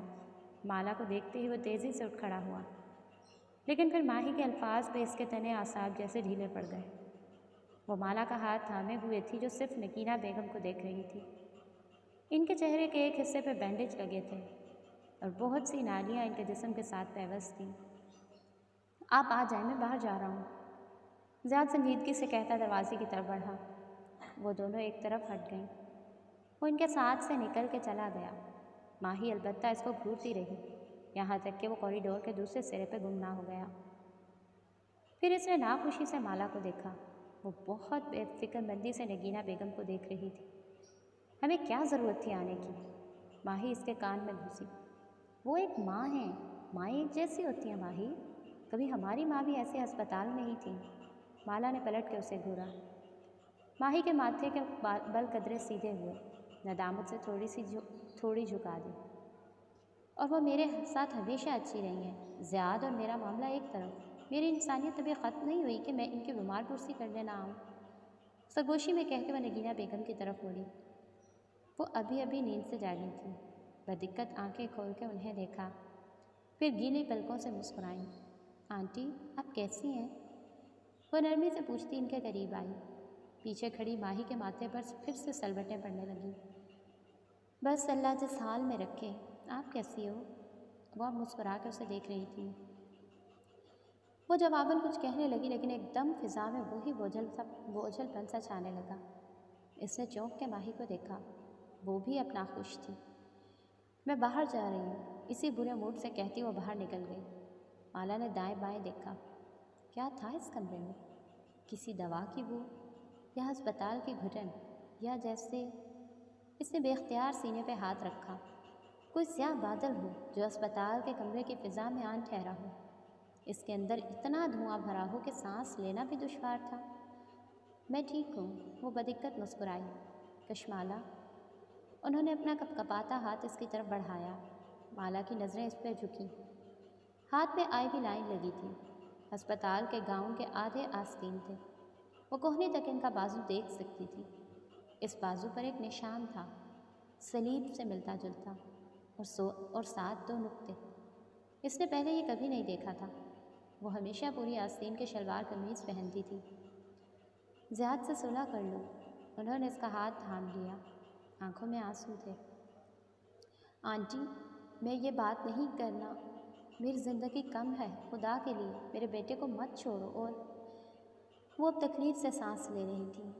میری پوتی کو مت مارنا۔ وہ جہاں تھی وہیں کھڑی رہ گئی۔ آپ کو کیسے؟ مجھے خواب آیا تھا بیٹے، میں جانتی ہوں اس بارے میں، خدا کے لیے اس کو مت مارنا۔ انہوں نے اپنے بوڑھے ہاتھ اس کے سامنے جوڑ دیے۔ آنکھوں سے آنسو بہہ رہے تھے، اور زیاد اس کی آنکھیں بھیگنے لگیں۔ وہ نہیں جانتا، وہ بدقت بول رہی تھی۔ خدا کے لیے اس کو مت مارنا، وہ بہت قیمتی ہے۔ انہوں نے اس کا ہاتھ اپنے ہاتھ میں تھام لیا۔ وہ کچھ اور بھی کہہ رہی تھی، لیکن اس لمحے کچھ اور ہوا۔ اسے کچھ چبھا تھا ہتھیلی پہ۔ اس نے چونک کے اپنا ہاتھ نکالا، پھر دیکھا۔ نگینہ بیگم کی انگلی میں ایک انگوٹھی تھی، ایک پلین انگوٹھی۔ وہ اسے پلین ہی سمجھتی تھی، لیکن اس نے آج دیکھا تھا کہ وہ پلین نہیں تھی۔ اس کا سبز نگینہ اندر کی طرف مڑا ہوا تھا۔ وہ قدرے نوکیلا تھا۔ اس کی نوک اسے چبھی تھی، زور سے، اتنی زور سے کہ اسے کچھ یاد آیا تھا۔ یہی چبھن، یہ پہلے بھی اسے محسوس ہوئی تھی۔ وہ اس چبھن کو پہچانتی تھی، مگر کہاں، کب؟ اس نے ہتھیلی کے پوچھ سے گیلا گلا صاف۔ آپ ریسٹ کریں، میں پھر آؤں گی۔ یہ ان کی باتیں نہیں تھیں جنہوں نے اسے غیر آرام دہ کر دیا تھا، یہ فضا کا بوجھل پن تھا، کچھ عجیب سا، جیسے کوئی آسیب ہو۔ وہ جیسے ہی باہر آئی، تازہ ہوا اس کے چہرے سے ٹکرائی۔ اس نے کھل کے سانس لیا، جیسے کسی آگ سے جلتی ہوئی عمارت کے سیاہ دھوئیں سے باہر نکلی ہو، جیسے ابھی اس نے اپنی جان بچائی ہو۔ ماہی اس کا انتظار کر رہی تھی۔ اسے دیکھتے ہی اٹھ کھڑی ہوئی۔ وہ دونوں ابھی راہداری کے سرے تک آئی تھیں جب زیاد سامنے کھڑا دکھائی دیا۔ کیا ہم بات کر سکتے؟ وہ بے چینی سے ان کے قریب آیا، لیکن ماہی نے انگلی اٹھا دی۔ مجھ سے اور میری بہن سے دور رہو، ورنہ میں پولیس کو بلا لوں گی۔ میں اس ملک کی شہری ہوں، یہ بات مت بھولنا۔ انگلی اٹھا کے اس کو تنبیہ کی، البتہ مالا نے جیسے نہیں سنا۔ وہ زیاد کو نہیں دیکھ رہی تھی۔ زیاد سلطان جیسے اس کے لیے اب وجود نہیں رکھتا تھا۔ وہ بس ایک ہاتھ سے دوسری ہتھیلی کو پکڑے اپنے خیال میں آگے بڑھ رہی تھی۔ اس چبھن میں ایسا کیا تھا جو شناسا تھا؟ ماہی پارکنگ میں کار لینے گئی تو وہ داخلی لابی میں کھڑی ہو گئی۔ شیشے کی دیوار سے وہ کاؤنٹر کو دیکھ سکتی تھی۔ اندرانی وہاں کھڑی کاغذات پہ سائن کر رہی تھی۔ مالا نے پتلیاں سکیڑ کے اس کو دیکھا۔ اندرانی اب پرس میں سے کچھ نکال رہی تھی۔ کینیڈین ڈالرز کے نوٹ؟ یعنی نگینہ آنٹی کے پاس کسی قسم کی ہیلتھ انشورنس نہیں تھی، ورنہ وہ کیش کیوں پے کرتی؟ اس نے اطراف میں دیکھا۔ یہ اس شہر کا ایک مہنگا ترین ہسپتال تھا۔ وہ بنا انشورنس کے یہاں علاج کیسے افورڈ کر سکتی تھی؟ زیادہ پیمنٹ کرتا تو وہ نوٹس نہ کرتی۔ اس کے پاس حرام حلال کا بہت پیسہ تھا، لیکن اندرانی وہ اتنا سارا کیش لے کر کیوں گھوم رہی تھی؟ زیاد اسے اتنا پیسہ کیوں دے گا؟ وہ تو کسی کو اپنا بخار تک نہیں دیتا تھا۔ اس کی نگاہوں نے دور تک اندرانی کا پیچھا کیا تھا۔ اس کمرے میں سفید دھواں سا بھرا تھا۔ ایک کورا کینوس اسٹینڈ پہ جمع تھا۔ وہ سامنے اسٹول پہ بیٹھی تھی، سبز رومال بالوں پہ باندھے۔ وہ سوکھے برش کو دھیرے دھیرے کورے کینوس پہ رگڑ رہی تھی۔ ہر رگڑ کے ساتھ ایک تصویر سے ابھر رہی تھی، سونے کے کنگن پہنی بھری بھری کلائیاں۔ وہ پرات میں رکھی سبزیاں کاٹ رہی تھی۔ ان کی تصویر دیکھتے ہی دیکھتے حرکت کرنے لگی۔ وہ ایک دم پیچھے ہو گئی، سانس رک گیا، پلکیں جھپکنا بھول گئیں۔ وہ سفید دوپٹہ سر پہ جمائے، کانوں کے پیچھے اٹھے، چہرہ جھکائے کھیرے کاٹ رہی تھی۔ دفعتاً سبز آنکھیں اٹھا کے اسے دیکھا۔ ان کی آنکھوں کے گرد جھریاں بہت کم تھیں، جلد ملائم تھی، وہ جوان دکھائی دیتی تھی۔ ماں، اس کی پلکیں بھیگنے لگی۔ تم نے اسے کیوں منع کیا مالا؟ وہ غمزدہ نظر آ رہی تھی۔ کس کو؟ تم نے اسے خود کو پکارنے سے کیوں منع کیا؟ وہ جیسے اس سے مایوس تھی۔ ماں، میری زندگی میں بہت مسئلے چل رہے ہیں۔ آنسو اس کی آنکھوں سے ٹپ ٹپ گرنے لگے۔ مجھے پیسے چاہیے، موہت مجھے باغ میں میرا حصہ نہیں دے رہا، زیاد اس شہر میں ہے اور یہ بچہ کسی کو خود کو پکارنے سے منع نہیں کرتے۔ وہ اس کو نہیں سن رہی تھی۔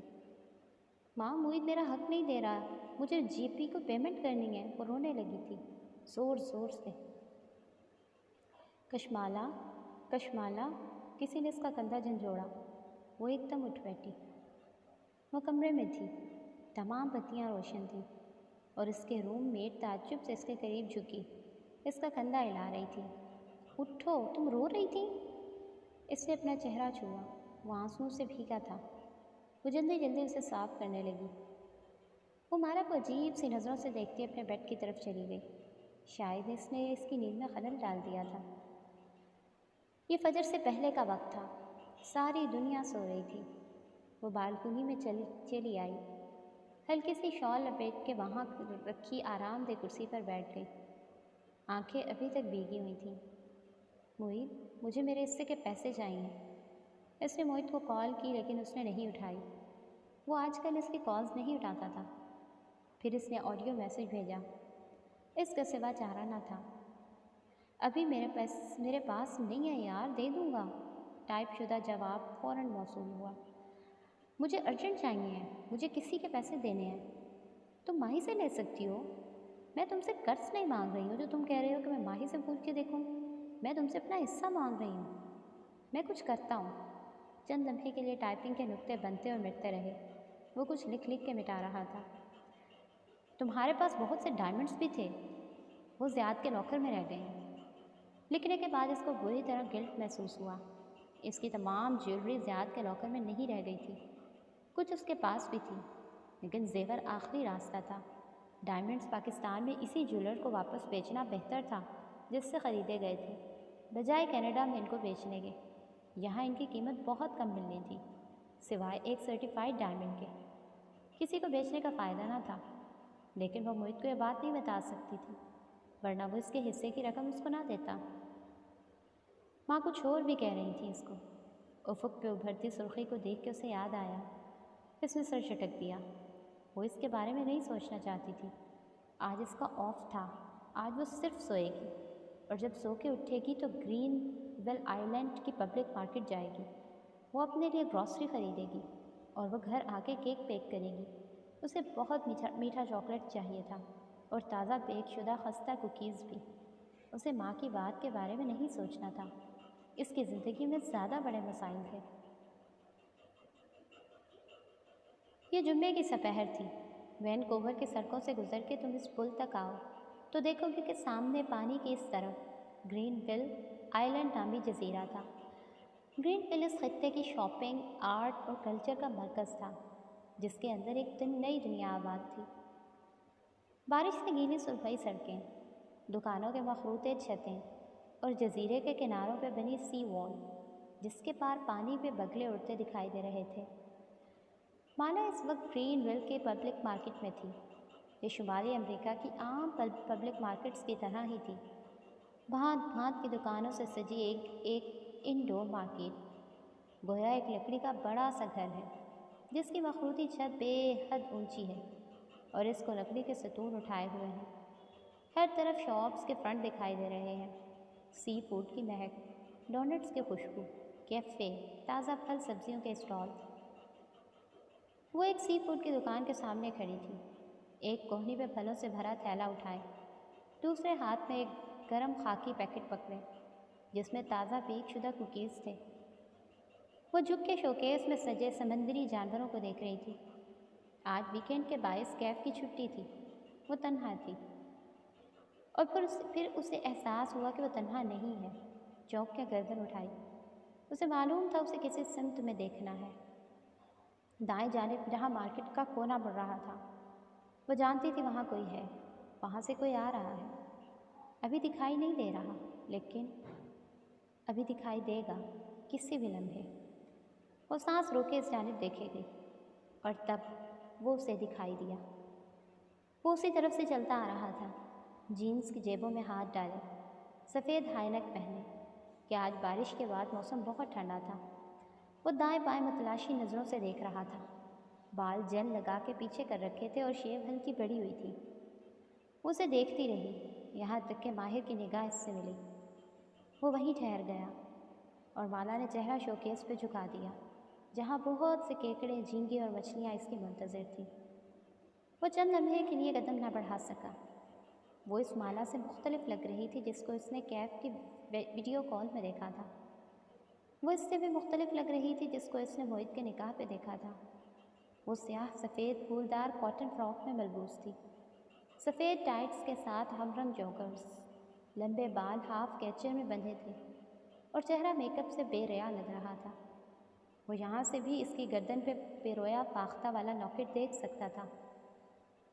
چند قدموں کا فاصلہ عبور کرنا اتنا مشکل نہ تھا، لیکن اتنا آسان بھی نہیں تھا۔ تمہیں کیسے معلوم کہ میں یہاں ہوں؟ وہ قریب آیا تو وہ شوکیس پہ جھکے چہرے کے ساتھ بولی۔ چینی خاتون سیلز وومن اس کی منتظر تھی۔ مہبینہ نے کہا کہ تم پبلک مارکیٹ میں ملو گی۔ مہبینہ نے بالآخر اس کی کال اٹھا لی تھی۔ وہ پہلے 2 دفعہ اس لیے نہیں اٹھا سکی کہ اس کا فون پورے عین کے پاس تھا جس پہ اس نے اسے یوٹیوب پہ کارٹونز لگا کے دیے تھے۔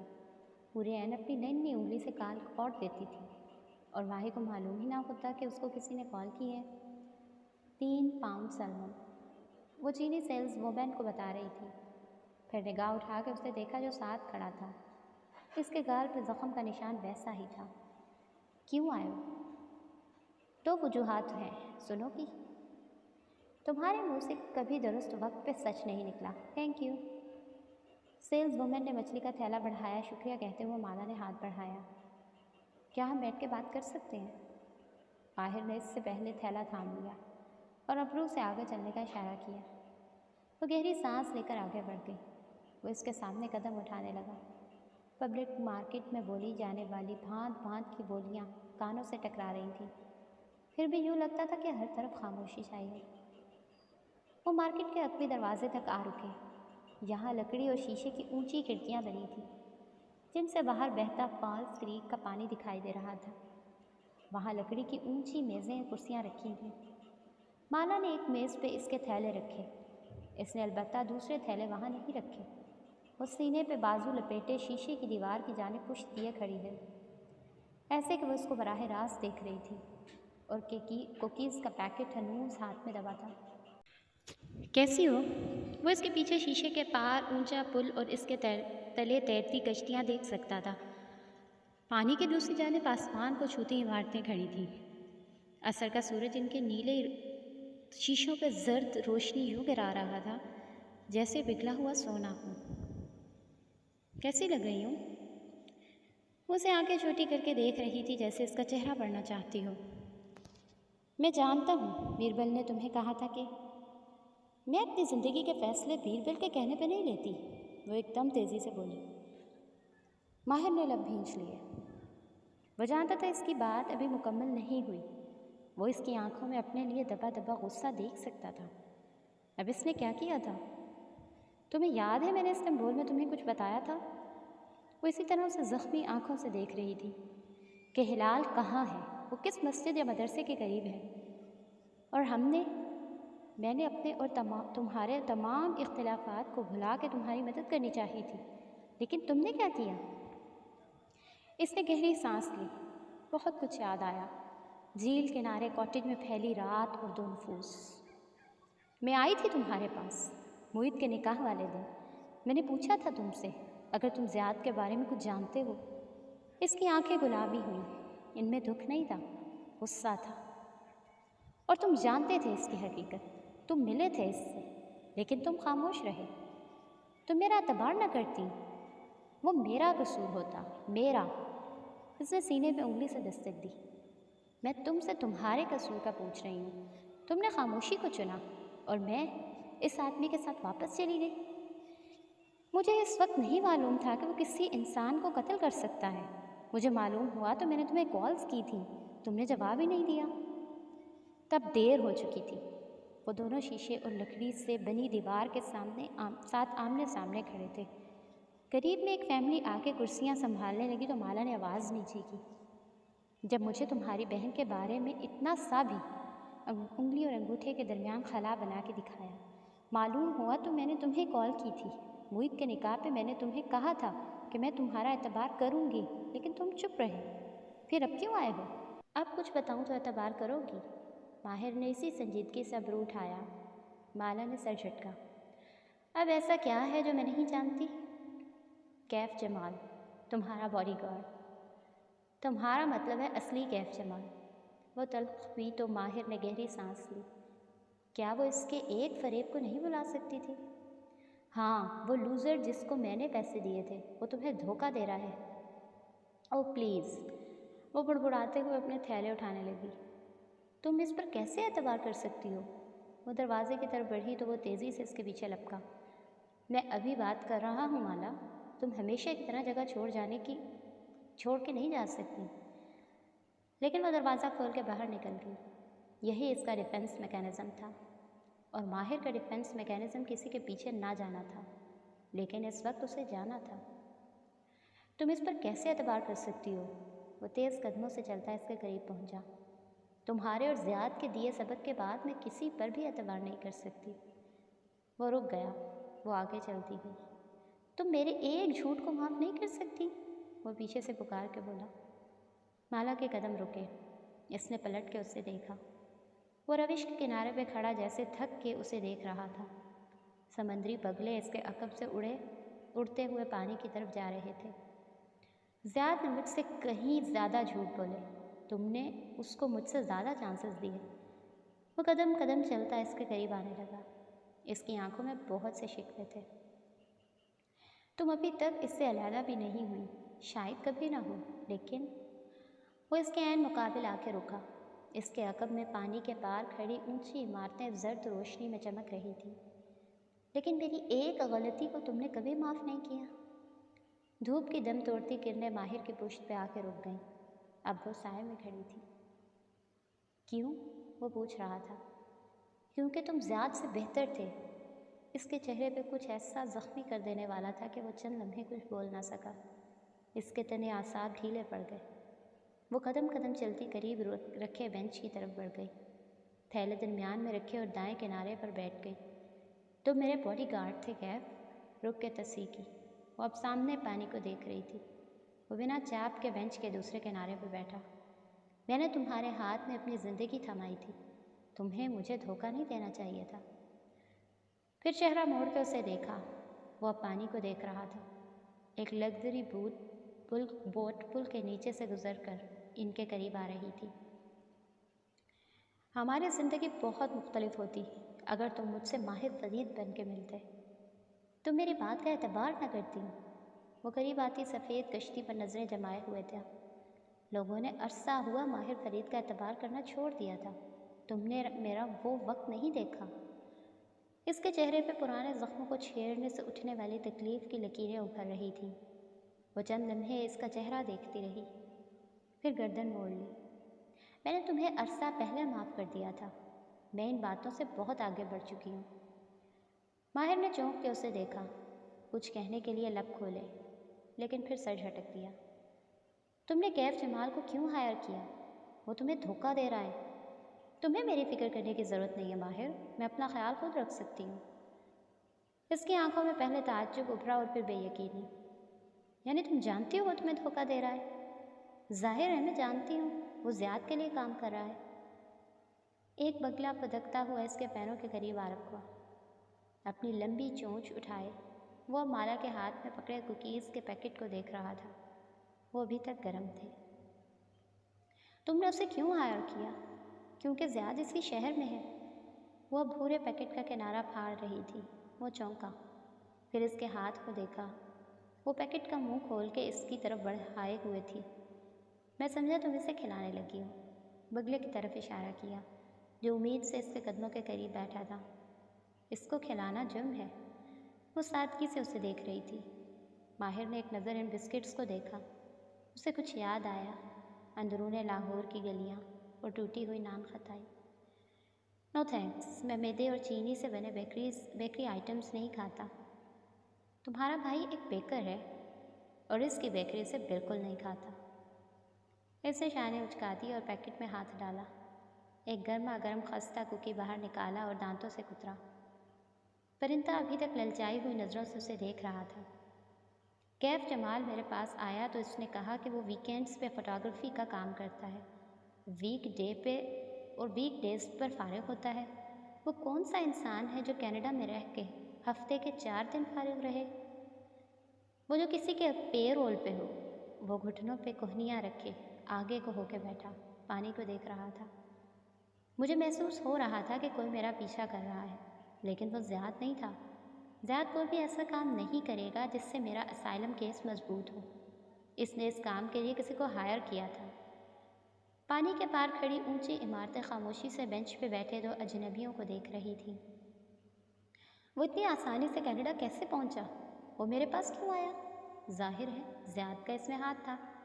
وہ چاہتا تھا کہ کیف جمال بہت قریب سے میرے اوپر نظر رکھے۔ زیاد جیسا شخص تنہا کام نہیں کرتا، اس کے پاس ایسے کاموں کے لیے مددگار کمیونٹی ہے۔ تم نے اس کا کام آسان کیوں بنایا؟ کیونکہ میں ہر وقت گردن گھما کے اپنے دائیں بائیں کسی غائب تعاقب کار کو ڈھونڈتے ڈھونڈتے تھک گئی تھی۔ کیا یہ بہتر نہیں کہ آپ کا دشمن آپ کی نگاہوں کے سامنے رہے تاکہ آپ اس پر نظر رکھ سکیں؟ کیپ یور اینیمیز کلوزر، وہ بڑبڑایا۔ اپنے دوستوں کو قریب اور دشمنوں کو قریب تر رکھو۔ ویکینڈز پہ کیا ہوتا ہے؟ وہ اب تیسرا بسکٹ نکال رہی تھی۔ ماہر نے ایک ناپسندیدہ نظر اس پیکٹ پہ ڈالی۔ زیاد تب میرا پیچھا خود کرتا ہے، لیکن آج کل وہ اپنی ماں کی وجہ سے مصروف ہے، تو امید ہے کہ اس وقت وہ ہمیں نہیں دیکھ رہا ہوگا۔ اس کی ماں کو کیا ہوا؟ Blood cancer. اس نے جھرجھری سی لے کر سر جھٹکا۔ تم مجھ سے ملنے کیوں آئے ہو؟ سنجیدگی سے یاد دلایا۔ ساتھ ہی کلائی پہ بندھی گھڑی دیکھی۔ کیا اس کو دیر ہو رہی تھی یا وہ بتانا چاہ رہی تھی کہ وہ اس کے ساتھ زیادہ دیر نہیں بیٹھنا چاہتی؟ وہ فیصلہ نہ کر سکا۔ مجھے کیف نے کال کی تھی، وہ میرے ساتھ بھی ڈبل ڈیل کرنا چاہتا تھا۔ میں تمہیں کیف کے دھوکے سے بچانا۔ میری طرف دیکھو ماہر، تمہیں کیا نظر آتا ہے؟ وہ رخ موڑ کے اسے براہ راست دیکھنے لگی۔ میں ایک سائیکوپیتھ قاتل کی بیوی ہوں جو اپنے شوہر سے بچنے کے لیے 7 سمندروں کا سفر کر کے یہاں آئی ہے۔ وہ آدمی میرے ساتھ کچھ بھی کر سکتا ہے کیونکہ میں اس سے طلاق لے رہی ہوں۔ جب تک وہ آزاد گھومے گا میری جان خطرے میں رہے گی۔ اس لیے مجھے یہ نہ بتاؤ کہ تم مجھے بچانا چاہتے ہو۔ کوئی کسی کو نہیں بچا سکتا۔ میں یہاں اکیلی ہوں اور مجھے اکیلے سروائیو کرنا ہے۔ تم میرے لیے کچھ نہیں کر سکتے، نہ میں چاہتی ہوں کہ تم میری زندگی میں مداخلت کرو۔ میں تمہاری زندگی میں مداخلت کرنے نہیں آیا۔ اس کی آواز دھیمی تھی۔ وہی بات دہرانے آیا ہوں جو میں نے تمہیں لاہور میں کہی تھی۔ لاہور، اس شہر کے ذکر سے ایک دم بہت کچھ یاد آیا تھا۔ اندرون لاہور کی گلیاں، ٹوٹی ہوئی نان خطائی۔ کیا تم میری بہن کو ڈھونڈنے میں میری مدد کر سکتی ہو؟ میں نہیں جانتی تمہاری بہن کہاں ہے۔ زیاد جانتا ہے۔ ایک لمحے کے لیے پانی کے کنارے کھڑی تمام عمارتیں خاموش ہو گئیں۔ بگلے اڑنا بھول گئے اور کشتیاں رک گئیں۔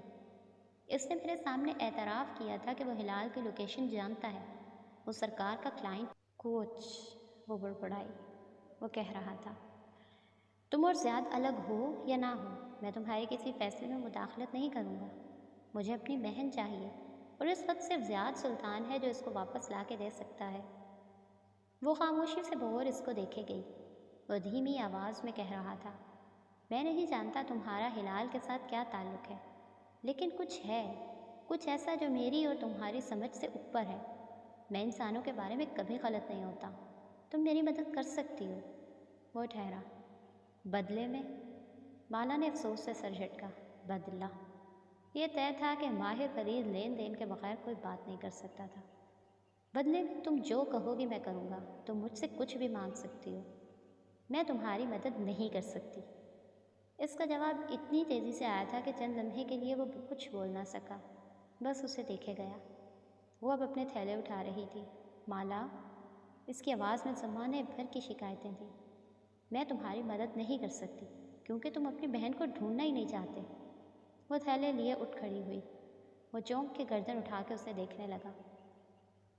میں اتنے برس سے اس کو ڈھونڈ رہا ہوں، تم مس کو نہیں، اس جادوگر کو ڈھونڈ رہے ہو۔ وہ ناسمجھی سے اسے دیکھتے ہوئے کھڑا ہوا۔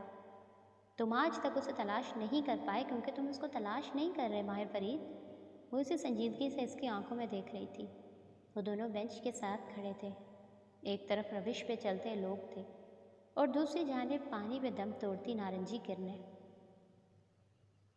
تم میری زندگی میں کیوں آئے؟ ہلال کے لیے؟ نہیں، تم سرکار کی تلاش میں تھے کیونکہ تمہیں کسی نے کہا تھا کہ حورے جہاں کی بیٹی سرکار کو جانتی ہے، کیونکہ سرکار میرے اوپر جادو کر رہا تھا۔ تم سرکار کے ساتھ obsessed ہو ماہر۔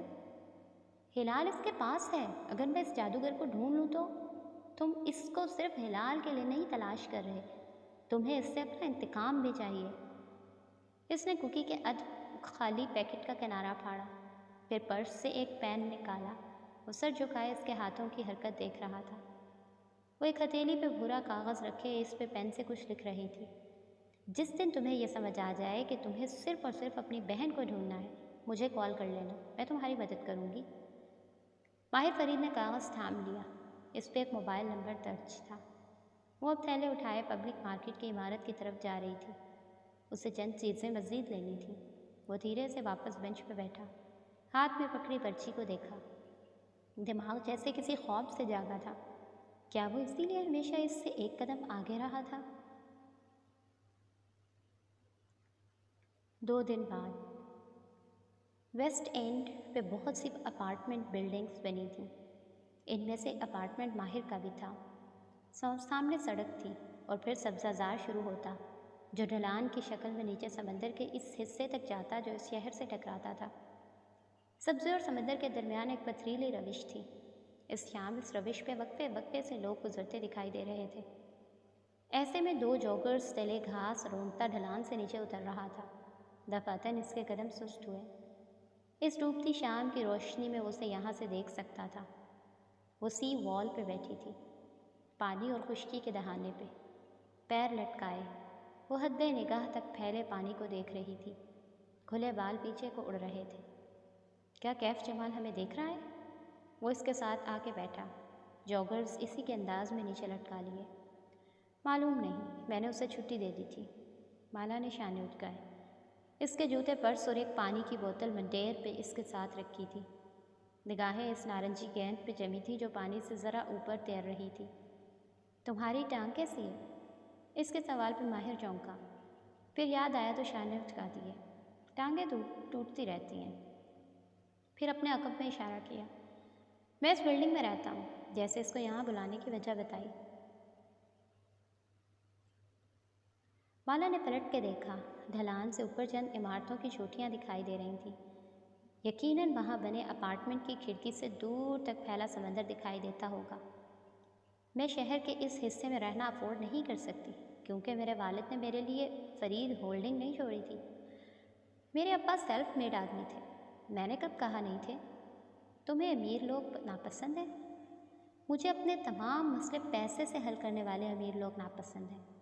ماہر نے سر کو اسبات میں خم دیا۔ یہ اس کا نیا قصور تھا۔ ذہن میں لکھ لیا۔ چند لمحے خاموشی سے گزرے۔ وہ دونوں اونچی منڈیر پہ بیٹھے تھے۔ دور بہت نیچے سمندری پانی اس دیوار سے ٹکرا ٹکرا کے واپس پلٹ رہا تھا۔ تم درست کہہ رہی تھی، میں ہلال کو تلاش نہیں کر رہا تھا۔ میں اپنی ساری توانائی سرکار کو ڈھونڈنے میں صرف کیے ہوئے تھا۔ لیکن میں بھی درست تھا جب میں نے کہا کہ تمہیں کیف جمال سے احتیاط کرنی چاہیے۔ وہ تمہیں کسی مصیبت میں ڈالنے کے لیے تمہارے قریب آیا ہے۔ وہ مجھے مصیبت میں ڈال چکا ہے۔ وہ بڑبڑائی تو وہ چونکا۔ وہ اب پانی کی بوتل کھول رہی تھی۔ میری وجہ سے کافی شاپ میں ایک عورت پھسل گئی۔ غلطی میری تھی۔ مجھے کوشن بورڈ رکھنا چاہیے تھا، لیکن اس بورڈ کو غائب کرنے میں بھی اسی کا ہاتھ تھا۔ اس نے جے پریت کو بھی اپنے ساتھ ملایا ہوا ہے، اسی لیے وہ مجھ پر دباؤ ڈال رہی ہے۔ وہ اس عورت کے ساتھ معاملہ سیٹل کرے گی اور مجھے پیسے دینے پڑیں گے۔ کتنے پیسے؟ وہ اپنی رو میں قدرے تلخی سے بتا رہی تھی جب ماہر فرید کے سوال پہ چونکی۔ پانی کی بوتل ہونٹوں سے لگاتے لگاتے ٹھہری، چہرہ موڑ کے اسے دیکھا۔ سوچنا بھی مت۔ کیا؟ کہ تم وہ رقم ادا کرو گے۔ اس نے تیزی سے بوتل نیچے کی، آنکھوں میں زمانے بھر کا غصہ اتر آیا تھا۔ میں صرف پوچھ رہا ہوں کہ کتنی رقم ہے۔ تم نے سنا نہیں میں نے ہر مسئلے میں پیسے پھینکنے والوں کے بارے میں کیا کہا تھا؟ تمہیں ماہر فرید کو ناپسند کرنے کے لیے وجہ نہیں چاہیے۔ اس نے شانے اچکا دیے۔ وہ اسی برہمی سے اسے گھور رہی تھی۔ میں تم سے ملنے اس شرط پہ آئی تھی کہ تم میری زندگی میں مداخلت نہیں کرو گے، لیکن تم نہیں بدلو گے۔ تم ہمیشہ وہی کرو گے جو کرتے آئے ہو۔ مثلاً؟ وہ سکون سے سن رہا تھا۔ تم؟ اس سے جیسے غصے سے بولا نہیں گیا۔ چند گہرے سانس لیے۔ تمہارا سب سے بڑا مسئلہ پتہ کیا ہے جانتے ہو؟ تم کبھی صاف بات نہیں کرتے ہو، پس پردہ ڈیلز کرتے ہو، ہر انسان کو مینیپولیٹ کرتے ہو۔ میرے ساتھ تم نے یہی کیا۔ تم نے خود سے طے کر لیا کہ میں تمہارا اعتبار نہیں کروں گی، سو تم میری زندگی میں ایک فریب کے ساتھ شامل ہوئے تاکہ مجھے کنٹرول کرو۔ تم ایک کنٹرول فریک ہو اور تم ہمیشہ میری زندگی کو کنٹرول کرنے کی کوشش کرتے ہو، میرے لیے خود سے فیصلے لیتے ہو۔ واو، تمہیں میرے اوپر مضمون لکھنا چاہیے۔ تم اب تک اتنا نہیں سمجھے کہ مجھے اپنی پیٹھ پیچھے کسی کا کچھ کرنا بالکل پسند نہیں۔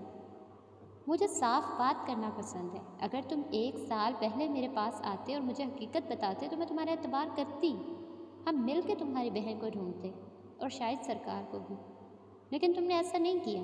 میں تمہیں پھر کہہ رہی ہوں، وہ اب کے دھیمی آواز میں کہہ رہی تھی، اگر تم چاہتے ہو کہ میں تمہاری مدد کروں تو تم میری زندگی، میرے مسئلوں اور میرے قرضوں سے دور رہو گے۔ تم کسی بھی طرح میرے معاملات کو کنٹرول کرنے کی کوشش نہیں کرو گے۔ میں اپنے مسئلے حل کر سکتی ہوں۔ تمام۔ اس نے دونوں ہاتھ صلح جو انداز میں اٹھائے۔ وہ اب گردن موڑ کے واپس سورج کو دیکھنے لگی۔ اس کے ماتھے کے بل برقرار تھے، جیسے اسے ماہر فرید پہ ڈھیروں غصہ آیا ہو۔ چند ثانیے یوں ہی خاموشی سے کٹ گئے۔ کیا تم مجھ پہ اعتبار کرتی ہو؟ وہ بغور اس کے چہرے کو دیکھ رہا تھا۔ میں کسی پہ اعتبار نہیں کرتی۔ وہ اب خفا نہیں تھی، بس سنجیدہ تھی، تھکی ہوئی بھی تھی۔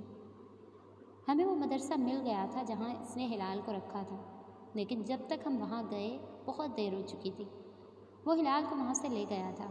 اس نے رک کے اپنی بات پہ زور دیا۔ زیاد جانتا ہے کہ وہ کہاں ہوگی۔ زیاد مجھے نہیں بتائے گا۔ اس نے پیر اوپر کر لیے اور گھٹنے سینے سے لگا کے تھوڑی ان پہ جما لی۔ وہ اب بھی سورج کو دیکھ رہی تھی۔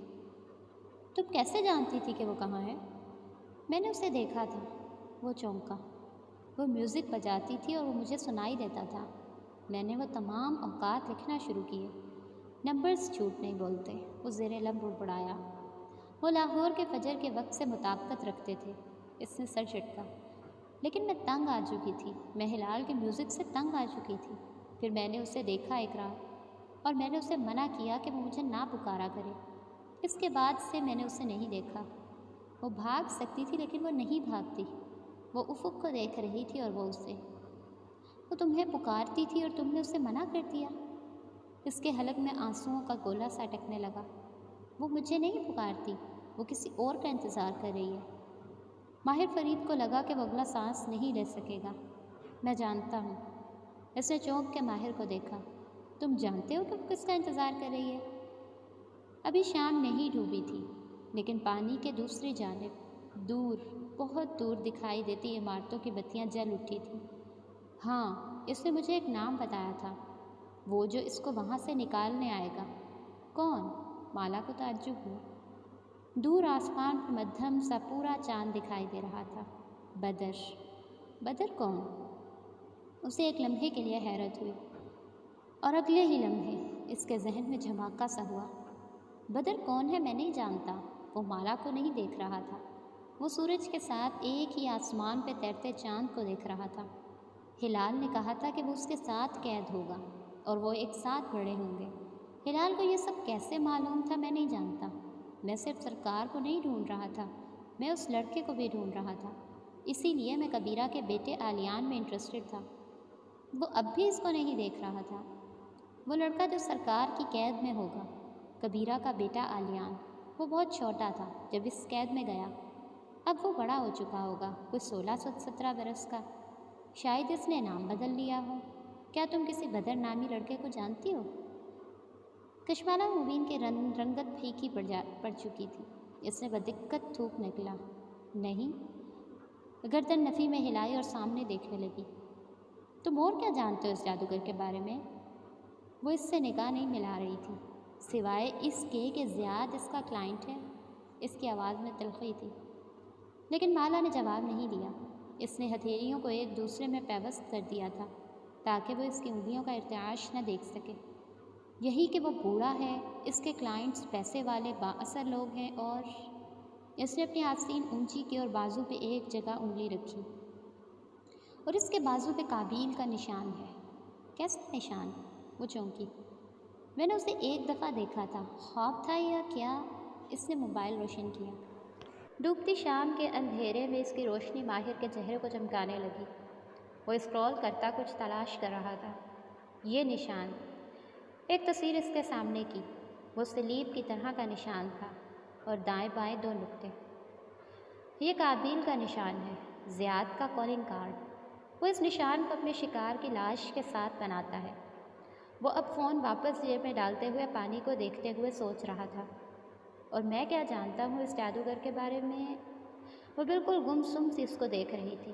گردن پہ نگینے کی چبھن یاد آئی، اور بس یہی کہ وہ سحر عشق سے پیدا ہوئے بچے اغوا کرتا ہے۔ چاند نے پانی کو اپنی جانب کھینچا، لہریں زور سے فضا میں بلند ہوئیں اور پھر نیچے دیوار سے ٹکرائیں۔ کیا؟ اسے چند لمحے کے لیے سمجھ میں نہ آیا تھا کہ وہ کیا کہہ رہا ہے۔ میری ماں اور شمس کی شادی سحر عشق سے ہوئی تھی۔ اس نے ہلال کو اغوا کر لیا۔ کبیرہ کی شادی بھی میرے اندازے کے مطابق سحر عشق سے ہوئی تھی۔ اس کا بیٹا بھی غائب ہوا۔ ان دونوں میں کیا مشترک ہے؟ ان کے ماں باپ کی شادی۔